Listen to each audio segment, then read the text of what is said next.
Waalaikumsalam warahmatullahi wabarakatuh. Yang terhormat Mbak Dr. Haja Benda Sari Dewi SNMPTN dan rekan-rekan semua yang telah menyempatkan hadir pada hari ini. Perkenalkan, nama saya Risha Karim Dewi, NPM 2214151118 dengan pembimbing saya saat yang pertama yaitu Bapak Dr. Insinyur Gunardi Joko Winarno MSI dan pembimbing kedua Bapak Tio Santoso SUT MSc. Dengan judul penelitian yang saya ambil yaitu perencanaan desa ekowisata di zona penyangga Taman Nasional Bukit Barisan Selatan.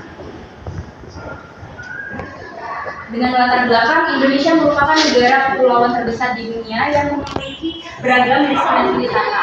Sektor pariwisata terus dikembangkan sebagai upaya untuk meningkatkan perekonomian masyarakat.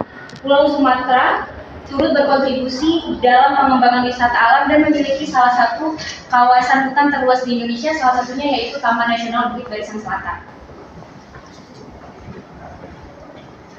Ekowisata Kemerihan yang berada di zona penyangga Taman Nasional Bukit Barisan Selatan ini memiliki potensi besar karena kekayaan biodiversitas, keunikan landscape, serta atraksi khas seperti wisata gajah.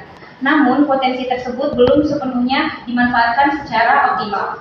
Dalam konteks ini, perkembangan ekowisata tidak hanya menarik wisatawan, tetapi juga ada aspek ekonomi, ekologi, dan sosial. Ketiga aspek ini harus terintegrasi agar manfaat yang dihasilkan tidak bersifat jangka pendek tetapi juga berkelanjutan.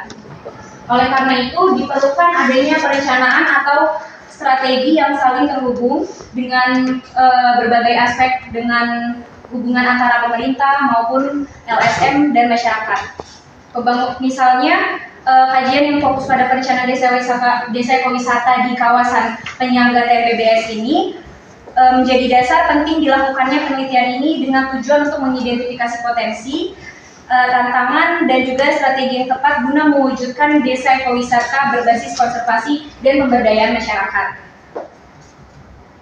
Selanjutnya, rumusan masalahnya dalam penelitian ini yaitu yang pertama, bagaimana potensi ekowisata yang terdapat di zona penyangga pemeliharaan Taman Nasional Bukit Barisan Selatan, dan yang kedua, faktor apa saja yang perlu dipertimbangkan dalam perencanaan desa ekowisata di zona penyangga.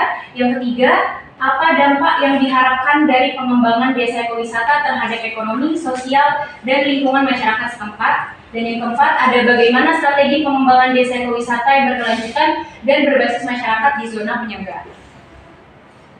Dengan tujuan penelitian yaitu yang pertama, mengidentifikasi potensi ekowisata yang ada di zona penyangga pemeliharaan Taman Nasional Bukit Barisan Selatan. Dan yang kedua, menganalisis faktor-faktor yang mempengaruhi perencanaan desa ekowisata termasuk aspek lingkungan, sosial, dan ekonomi. Yang ketiga, mengevaluasi dampak potensial dari pengembangan desa ekowisata terhadap kesejahteraan masyarakat lokal dan kelestarian lingkungan. Dan yang keempat, ada merumuskan strategi perencanaan desa ekowisata yang berkelanjutan dengan melibatkan partisipasi masyarakat.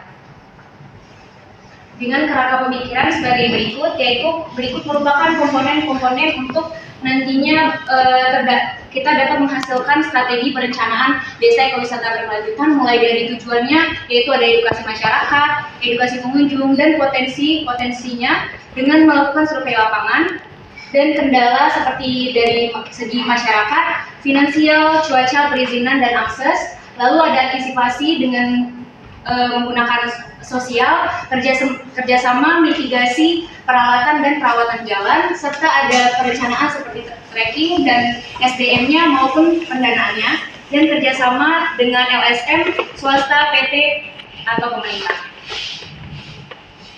Selanjutnya ada metodologi penelitian. Penelitian ini akan dilaksanakan pada bulan Juli sampai dengan September 2025 di Desa Pemerihan Kecamatan Bengkunat, Kabupaten Pesisir Barat, Taman Nasional Bukit Barisan Selatan. Alat dan bahan yang digunakan yaitu ada alat tulis, kamera atau handphone, Microsoft Excel atau laptop, serta lembar kuesioner. Selanjutnya, pengumpulan data itu ada 3, yaitu yang pertama dengan metode wawancara, di mana kita akan mewawancari responden kunci, dan metode kedua itu ada survei kuesioner, di mana kita akan meminta masyarakat untuk mengisi lembar kuesioner. Lalu metode ketiga ada observasi lapangan. Analisis data, yang pertama itu ada analisis landscape, yang kedua adalah skala Likert, dan yang ketiga ada analisis deskriptif. Yang pertama, analisis landscape ini melakukan pendekatan analisis spasial untuk memetakan potensi ekowisata di kawasan tersebut. Data hasil observasi lapangan dan peta wilayah akan dianalisis untuk mengidentifikasi lokasi-lokasi strategis yang dapat dikembangkan menjadi destinasi ekowisata. Yang kedua ada skala Likert. Skala Likert ini digunakan untuk menghitung hasil dari kuesioner yang telah diisi oleh masyarakat. Skala Likert yang digunakan memiliki rentang dari 1 sangat tidak setuju hingga 5 sangat setuju. Dengan menggunakan rumus sebagai berikut. Yang pertama ada rumus perhitungan skala Likert menggunakan 5 alternatif jawaban dengan NL sebagai nilai scoring skala Likert dan N sebagai jumlah jawaban skor. Dan ada rumus yang kedua yaitu rumus perhitungan rata-rata tiap aspek pertanyaan dengan Q sebagai rata-rata tiap aspek pertanyaan, NL sebagai nilai scoring skala Likert, dan X sebagai jumlah sampel respondents. Rumus yang ketiga yaitu rumus nilai akhir tiap aspek, di mana NA sebagai nilai akhir dan Q sebagai rata-rata tiap aspek pertanyaan.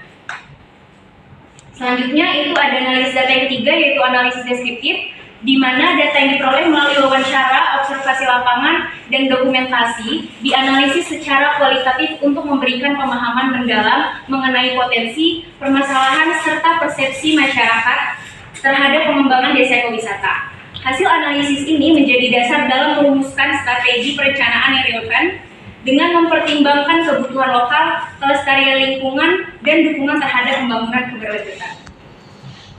Sekian presentasi dari saya. Jika ada salah kata saya mohon maaf. Saya akhiri. Wassalamualaikum warahmatullahi wabarakatuh.